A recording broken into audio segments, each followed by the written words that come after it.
Hi, I'm Gina Tabrizy, licensed marriage and family therapist, and I think this is week 3 of Ask Gina. I'm interested in answering and giving you some suggestions on questions you might have, everyday normal questions, and sometimes some deeper, more difficult probing questions. I'm hoping that it will help you to find the resources that you need and get the help that's out there for you. So this is just a little taste of it. I notice that oftentimes I get into conversations with people, not just my clients, where they don't want to talk about it.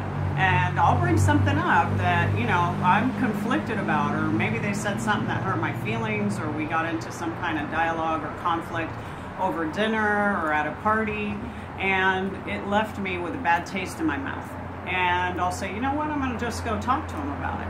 And oftentimes the response that you get is, I don't want to talk about it. What do you do with that? That totally shuts communication down, and I want you to think about where that comes from, you know? Sometimes we're the ones saying, I don't want to talk about it.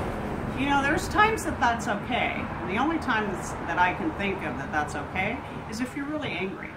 If you're really angry about what just transpired between you, your friend, your lover, your boss, whomever, your kid, and you need a minute so that you don't come across with anger that could be hurtful or damaging to the relationship, like name calling or put down or criticism, then you're right. You should not talk about it. Just walk away, take a time out, take some deep breaths. But oftentimes that's your mode of communication. Maybe that's how you grew up. Maybe you grew up in a house where everything's a secret and nothing gets talked about, and you walk around with a whole bunch of frustration and a whole bunch of resentment later in life.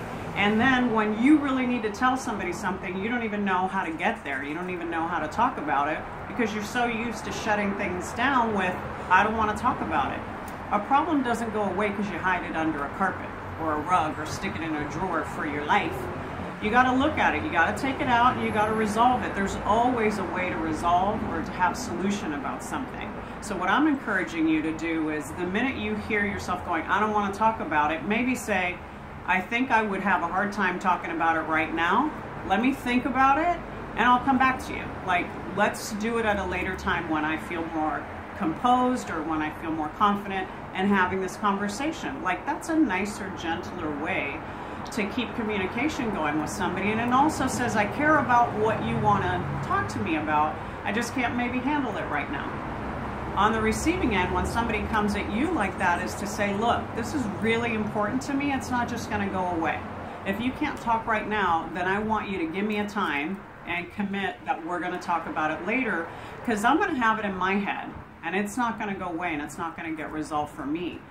In many, many ways, when we do things like this, we cause some more friction, more tension, and more hurt between people because we're not clearly communicating where we're at, how we're feeling, and what we need, and what we want to accomplish. So if you just put in a little bit more detail, not just, I don't want to talk about it. You can say, I'm really tired, I'm emotionally spent, I just need a few minutes to think this through, give me a moment. Those are more loving, gentle, kind ways to stay connected with that person. Let them know that you care and you're willing to talk, but not at this moment. And I want you to know the problem doesn't go away just because you don't want to talk about it. You got to get in there and deal with it. And that's the way to get healthy, and that's the way to become a more mature, functioning adult. So I am telling you, talk about it. So thanks for listening today. And if you have any questions, please send them to me. I'd love to give you any suggestions